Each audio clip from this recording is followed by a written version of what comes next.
Hey there, Shua here. So that first part was pretty long, a little bit longer than I expected it to be, but now we'll get into some of the drawing and character ideation.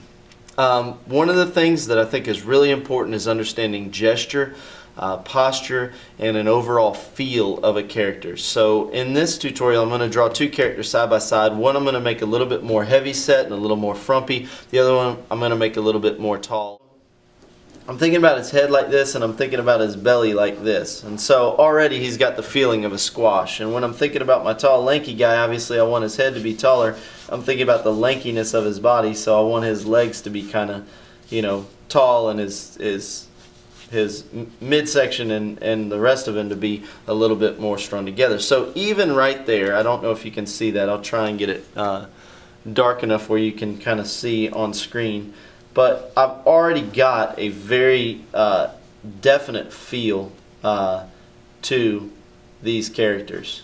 And this is just in very quick lines. And you can already get a feeling for what these guys... This guy's looking almost like a Shaggy sort of a character with the big clodhopper feet and, you know, the gangly arms. I mean, I can almost see his hands just kind of hanging down here right by his side.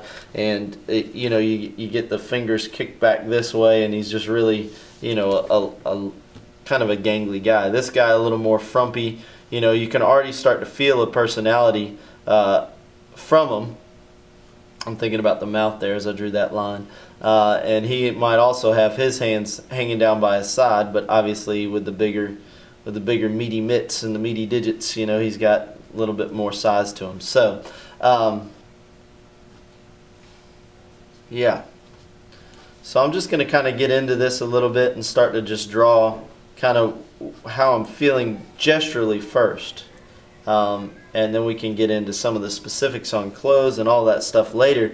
But right now what I'm really just trying to capture is what this guy's overall feeling and appearance and look will be.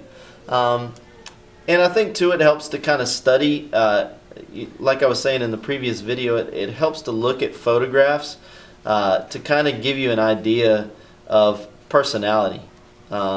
Because a person, you know, different body types carry themselves very differently.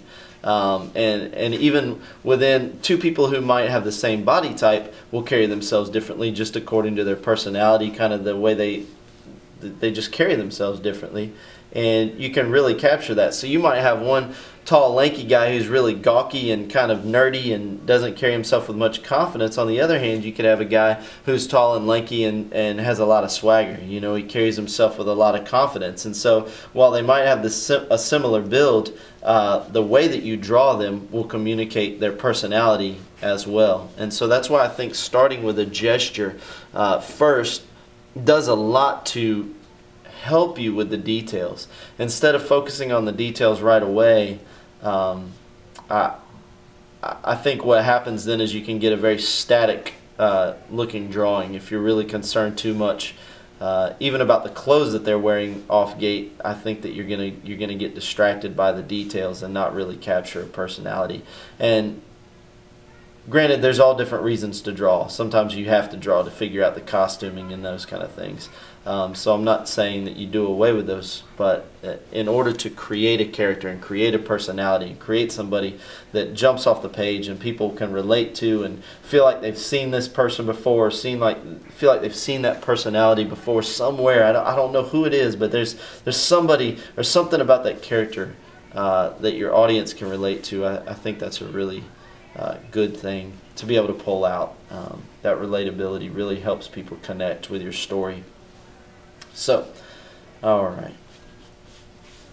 And then, you know, here I'm starting to think, well, maybe his head doesn't look like Jack the Pumpkin King and it's perfectly round like a dum-dum lollipop. Maybe he's got a little bit more of a elongated head. He could tell I really dramatized that, probably more than I needed to.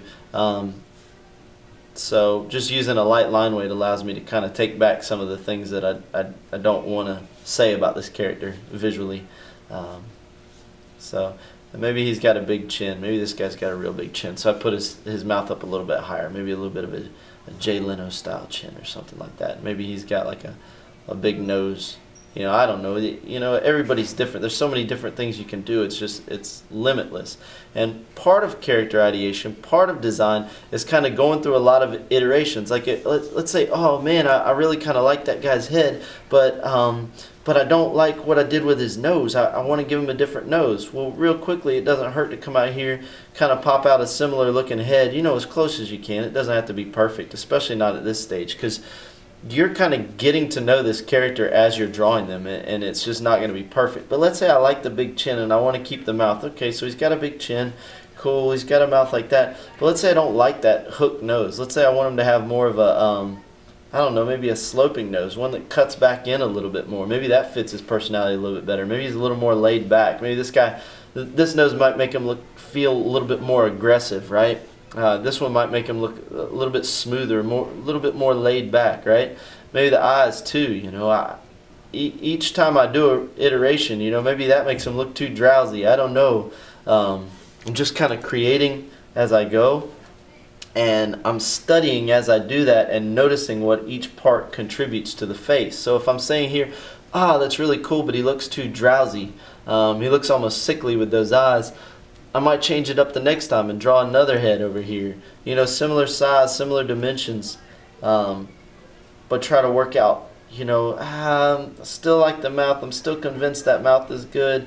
Now I kind of like the nose. I don't mind it swooping, but maybe I want him to have bigger, more open eyes, ones that maybe are a little bit easier to relate to, right? So maybe I'll draw something like this where he's a little more alert, okay? And maybe now he looks a little more approachable and less, you know, I don't know.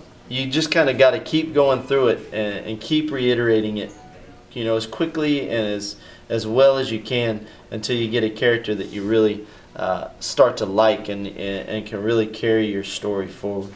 Okay, so we come over here, and obviously I'm thinking very cartoony on this guy. And you'll notice as you start to study people that some people lend themselves to caricaturization, meaning they look a little bit more cartoony. And if you ever talk to a caricature artist, there are some people that are extremely easy to draw caricatures of, whether they have exaggerated features or whatever. And then there are those people that are extremely difficult to draw caricatures of because maybe they have more subtle features or any number of things. Okay, so I'm liking this guy. He's looking pretty cool, and I just felt like giving him curly hair. You know, and maybe this will end up being a character. If I like him enough, I might end up sticking him in the book somewhere. And for some reason, I've got a Hawaiian shirt going on in my mind. I don't know if that's what he would end up wearing, you know, if I were to really use this character, but it's kind of worth exploring a little bit. Okay, and maybe it hangs down because this guy's definitely not going to tuck in his shirt. I just couldn't imagine him doing that. Maybe I'll put a couple of flowers here and there. You know, I'm not trying to get every single little detail, but just a little bit of a suggestion of what it would look like. And that's enough for now at this stage. I might put, you know, a couple more flowers in there just to kind of finish it out. And then maybe he's got some long shorts that come right below the knees. I don't know. Maybe the crotch of the pants are hanging down a little bit low because maybe his pants are sagging. Maybe they're cargo pants. He could be wearing cargo pants and a Hawaiian shirt, right? I could see that. And then maybe he's got some sandals on, you know, so I got to draw his toes, 1, 2, 3, 4, 5, and his little foot right here, and then we'll just draw this little sandal on there. Okay, so he's got his sandal, and maybe they're too big for him or maybe they're too small, I don't know. You know, each little thing that you do kind of adds to the story and tells a little bit about this guy's personality. So there's the big toe, 1, 2, 3, 4, 5. All right, we got the toes, and now you got two characters. Now you can kind of see these guys are really digging this guy. He's really got a personality of somebody that I would like to, you know, spend some time with, hang out with, and, you know, it'd probably be a lot of fun. This guy looks a little bit too serious for me, so I would probably go in and edit him and get him to a point where I would really, where he really looks like somebody that I would like to follow along in a story. Again, I am the creator of The Legend of Harapan. If you get a chance, it's on Comixology. It's only 99 cents, so really good story. I'm working on book 2 now. It should be out hopefully in July of 2015.